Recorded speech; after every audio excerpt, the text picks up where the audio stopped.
Asian news के तमाम नाजरीन को मलिक खुर्शीद हसन का सलाम। खबर शामिल कर रहे हैं विहाड़ी से। विहाड़ी बस के गार्ड ने 18 साला बस होस्टेस को असला के ज़ोर पर ज्यादती का निशाना बना डाला।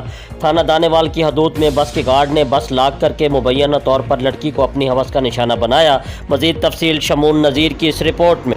जी बिल्कुल, इंतहाई अफसोसनाक वाक़या पेश है। विहाड़ी में थाना दानेवाल की हदूद में निजी बस कंपनी के गार्ड ने असले के जोर पर 18 साला बस होस्टेस को बस में ही ज्यादती का निशाना बना डाला। गार्ड कई घंटे बस को लाक करके लड़की को अपनी होश का निशाना बनाता रहा और हालत गैर होने पर बाहर फेंक दिया, जिसको DHO अस्पताल विहाड़ी मुंतकिल कर दिया गया, जहां पर उसका मेडिकल करवाया गया। जबकि कई घंटे गुजरने के बावजूद थाना दानेवाल पुलिस की तरफ से कोई कार्रवाई नहीं की गई। जराये का कहना है कि पुलिस की तरफ से मुलजम को मौके से फरार करवाया गया। मामले को दबाने की कोशिश की जा रही है। ज्यादती का शिकार लड़की का ताल्लुक रहीम यार खान से बताया जा रहा है, जो निजी बस कंपनी में होस्टेस की मुलाजमत करती है। मुतासरा लड़की से इजहार यकजहती के लिए समाजी रहनुमा नौशीन मलिक समेत दीगर खवातीन और शहरियों की बड़ी तादाद भी अस्पताल के बाहर मौजूद है और शहरियों की तरफ से पुलिस की नाहली और दरिंदा सख्त मुलजम के खिलाफ IG पंजाब और RPO मुल्तान से फौरी नोटिस लेने का मुतालबा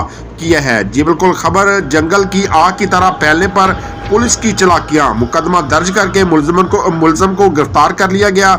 तर्जमान पुलिस के मुताबिक विहाड़ी बस होस्टेस के साथ ज्यादती का मामला मुकदमा दर्ज, मुलजम गिरफ्तार कर लिया गया। शहराज नामी गार्ड ने 18 साला बस होस्टेस को बस लाक करके ज्यादती का निशाना बनाया। इत्तला पर acting SP investigation Khalid Javed और SHO दानेवाल इंस्पेक्टर नासिर महमूद मौके पर पहुंचे।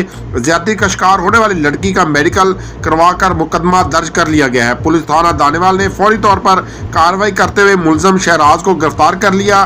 पुलिस थाना दानेवाल ने बस को भी कब्जा पुलिस में ले लिया है। ऐसे मुलजम किसी माफी का लायक नहीं। कानून के मुताबिक सख्त से सख्त सजा दिलवाई जाएगी।